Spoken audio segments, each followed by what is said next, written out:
Hi అండి, మన రెసిపీస్కి స్వాగతం. నేను మీ దేవిశ్రీ రవికుమార్. ఈ వీడియోలో కొబ్బరిపాలు పులావ్ అనేది ఎలా చేసుకోవాలో ఈజీగా సింపుల్గా నేను మీకు చూపించేస్తాను. అండ్ నేను మా పిల్లలకి లంచ్ బాక్స్లో కూడా ఇదే పెడతాను. చాలా అంటే చాలా బాగుంటుంది. దీనికి కాంబినేషన్గా మిల్ మేకర్స్ కర్రీ అనేది కూడా చూపిస్తాను. ఇప్పుడైతే నేను ఒక ½ కేజీ బియ్యాన్ని నానబెట్టుకుంటున్నానండి. బాస్మతి రైస్ తీసుకున్నాను.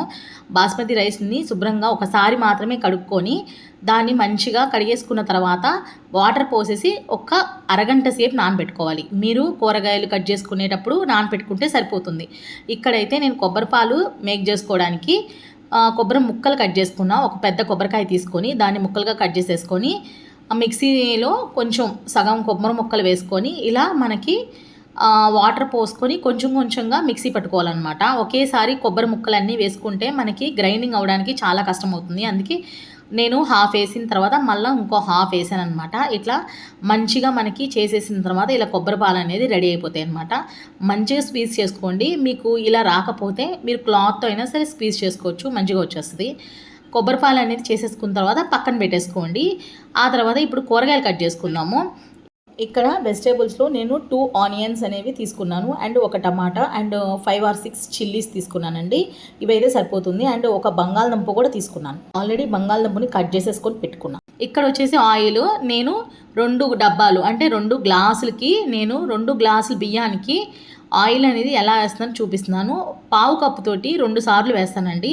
కరెక్ట్గా పర్ఫెక్ట్గా సరిపోతుంది. అండ్ కొబ్బరి పాలు పులావ్కి ఇంకొంచెం ఆయిల్ తగ్గించుకున్నా సరే పర్వాలేదు. ఎందుకంటే ఆల్రెడీ మనకి కొబ్బరి పాలల్లో మనకి కొంచెం ఆయిల్ అనేది ఉంటుందన్నమాట. ఆయిల్ కొంచెం తగ్గించి వేసుకున్నా సరే ప్రాబ్లం ఉండదు. నెయ్యి అనేది 2 స్పూన్లు వేసా.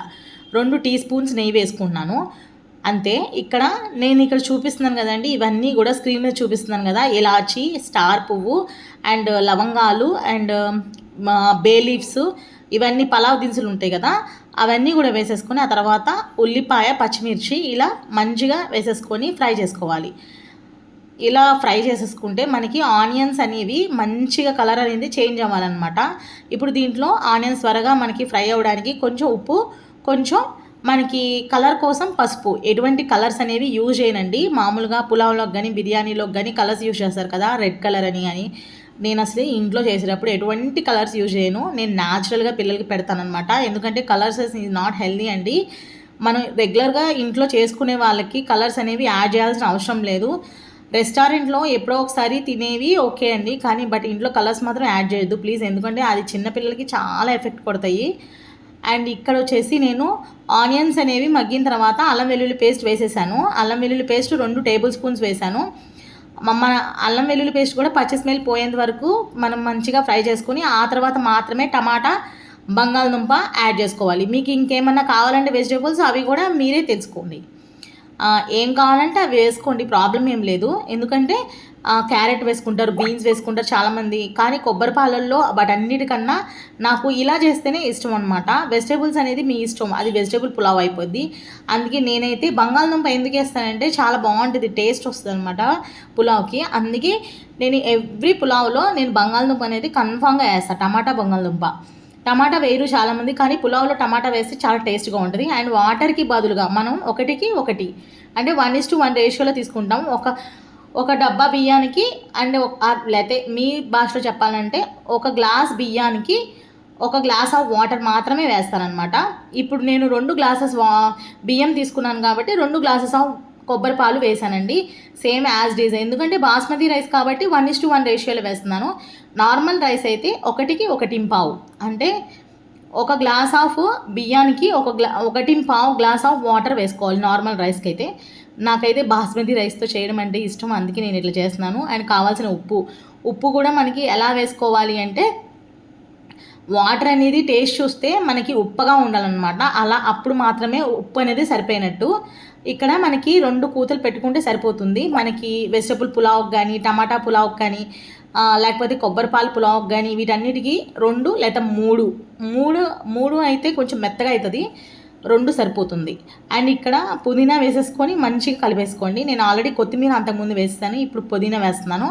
ఇలా మంచిగా వేసేసుకొని ఉప్పు అనేది కరెక్ట్గా సరిపోయిందా లేదా అనేది చెక్ చేసుకొని అప్పుడు నేను ఇంకా మూత పెట్టేసేసుకుంటున్నాను. ఇక్కడ నేను 2 విజిల్స్ పెట్టుకున్నాను. 2 విజిల్స్ అయితే కరెక్ట్‌గా సరిపోతుంది. మనకి కుక్కర్‌లో ఉంటున్నాం కాబట్టి మనకి 2 విజిల్స్ పర్ఫెక్ట్‌గా సరిపోతుంది. ఇంకా 2 విజిల్స్ అనేది వచ్చేసిన తర్వాత మనకి స్టవ్ అనేది ఆఫ్ చేసేసుకొని పూర్తిగా చల్లారిన తర్వాత మూత తీసి మనం సర్వ్ చేసుకోవచ్చు. ఇలా పిల్లలకైతే పెట్టి పంపించేసాను. బాక్స్‌లో పెట్టేసి పంపించేసానండి. వాళ్ళకి కర్రీ ఏమీ అక్కర్లేదనమాట. ఓన్లీ రైస్ మాత్రమే తింటారు. అండ్ ఇక్కడ వచ్చేసి నేను మిల్ మేకర్స్ కర్రీ అనేది చాలా సింపుల్గా ఎలా చేసుకోవాలో చూపిస్తాను. అండ్ పులావ్‌లోకి, చపాతీల్లోకి సెట్ అయ్యేలాగా. ఈవినింగ్ వచ్చేసి చపాతీ చేసుకుంటాం. అండ్ ఆఫ్టర్నూన్ వచ్చేసి ఇలా పులావ్‌లోకి వేసేసుకొని తినేస్తారనమాట మా హస్బెండు. అందుకే తనకి మాత్రం ఖచ్చితంగా కర్రీ ఉండాలి. కొంచెం స్పైసీగా కూడా చేస్తాను. ఇదొచ్చేసి కొంచెం మసాలా దినుసులు ఏమన్నా పులావ్ దినుసులు మీకేం కావాలంటే అవి వేసుకొని చక్కగా ఆనియన్స్ అండ్ టమాటా, ఒక ఆనియన్, ఒక టమాటా పేస్ట్ చేసేసుకొని ఇట్లా వేసేసుకోవడమే. చాలా సింపుల్గా అయిపోతుంది ఇలా చేస్తే.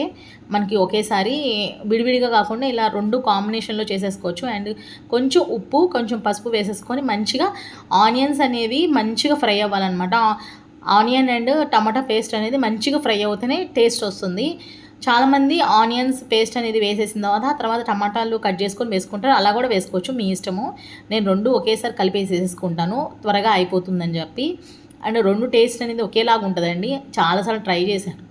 అందుకే నేను ఇంకా ఇలానే ఈజీగా అయిపోతుంది కదా అని చెప్పి అల్లం వెల్లుల్లి పేస్ట్ వేసుకుంటున్నాను. 1 టీ స్పూన్ మాత్రమే వేసుకున్నాను. ఎందుకంటే ఆల్రెడీ నేను పులావ్‌లోకి 2 టేబుల్ స్పూన్స్ అల్లం వెల్లుల్లి పేస్ట్ వేసుకున్నాను కాబట్టి ఇందులో కొంచెం అడ్జస్ట్ చేసుకొని వేసుకుంటా. ఇలా మనకి ఆయిల్ అనేది బయటికి రిలీజ్ అయ్యేంత వరకు కూడా మనకి ఇలానే మనకి ఈ పేస్ట్‌ని ఫ్రై చేసుకోవాలి. ఇలా ఇప్పుడు మనకి మిల్ మేకర్స్ ఆల్రెడీ సోక్ చేసుకున్న మిల్ మేకర్స్‌ని వేసుకోవాలి. బట్ నేను ఆ క్లిప్ తీయడం మర్చిపోయాను. ఆల్రెడీ సోక్ చేసేసుకొని స్క్వీజ్ చేసుకున్నాను. హాట్ వాటర్‌లో కొంచెం ఉప్పు వేసి సోక్ చేసుకోవాలి. శుభ్రం కడిగేసేసుకున్న తర్వాత మనకి మట్టి ఏమైనా ఉంటే పోతాయన్నమాట అలా చేసుకుంటే. అంతా స్క్వీజ్ చేసేసుకోవాలి. స్క్వీజ్ చేసుకున్న తర్వాత నేను ఇట్లా దీంట్లోకి యాడ్ చేసుకుంటున్నానండి. మిల్ మేకర్స్ ఎప్పుడు చేసినా సరే ఇట్లానే చేయాలి. ఆ క్లిప్ తీయడం మర్చిపోయాను. ఇప్పుడు కారము 2 స్పూన్లు కారం వేసుకున్నాను. అండ్ కొంచెం ఉప్పు వేసుకున్నాను. ఆ తర్వాత మీకు కావాల్సిన ధనియాల పొడి, జీలకర్ర పొడి అండ్ పెప్పర్ కూడా వేస్తాను నేను. ఇవన్నీ కూడా వేసేసుకొని మంచిగా కలిపేసేసుకొని మీకు కావాల్సినంత వాటర్, అంటే వాటర్ అనేది కన్సిస్టెన్సీ అనేది ఎలా ఉండాలి అనేది డిసైడ్ అయ్యండి మీరే. కన్సిస్టెన్సీ అనేది మీకు పులావ్‌లోకి కొంచెం థిక్‌నెస్ కావాలా, లేకపోతే కొంచెం థిన్‌గా కావాలా అనేది మీ ఇష్టము, మీ చాయిస్ అనమాట. నేను చపాతీలోకి, ఈవినింగ్ చపాతీలోకి అండ్ పులావ్‌లోకి సెట్ అయ్యేలాగా చేసేసుకుంటాను. ఇలా వాటర్ అనేది వేసేసుకొని మంచిగా మనకి మూత పెట్టేసుకొని మగ్గించేసుకోవాలన్నమాట. ఉప్పు అనేది సరిపోయిందా లేదా అనేది ఒకసారి చెక్ చేసుకోండి. ఒకసారి చెక్ చేసుకొని మనకి మూత పెట్టేసుకొని మగ్గించుకోండి. ప్రాసెస్ అనేది మనకి 10 to 15 మినిట్స్ పడుతుంది. ఇట్లా మనకి ఆయిల్ అనేది పైకి రిలీజ్ అవుతుందనమాట. అప్పుడు దాకా కూడా మనం ఇలానే ఈ 15 మినిట్స్ లోపల మనకి మూత తీసుకొని మంచిగా కలిపెడుతూ ఉండాలి. లేకపోతే కింద అడుగంటేస్తుందండి. మధ్య మధ్యలో కలుపుతూ ఉంటేనే మనకి మంచిగా ఈవెన్‌గా మనకి ఉడుకుతుందనమాట. ఇట్లా మొత్తం అంతా అయిపోయిన తర్వాత కొత్తిమీరతోటి గార్నిష్ చేసేసుకోండి. అంతే అండి, సింపుల్గా అయిపోతుంది. ఎక్కడికన్నా టూర్స్కి కానీ, ఔటింగ్ కానీ వెళ్ళాలనుకున్నప్పుడు, ఏదైనా ఊర్లు వెళ్ళాలన్నప్పుడు కూడా ఇలా మేము పులావు అండ్ ప్లస్ కర్రీ చేసేసుకొని వెళ్ళిపోతాం అనమాట. టేస్టీగా, సింపుల్గా మిల్ మేకర్స్ కర్రీ అండ్ కొబ్బరి పాలు పులావ్ అనేది రెడీ అయిపోయింది. చాలా అంటే చాలా బాగుంటుంది. సర్వ్ చేసుకొని చక్కగా కమ్మగా తినేసేసేయండి. మీరు కూడా ఎలా వచ్చిందో ఖచ్చితంగా కామెంట్ చేయండి. సబ్స్క్రైబ్ చేసుకునే వాళ్ళు ఎవరు ఉంటే సబ్స్క్రైబ్ చేసుకోండి.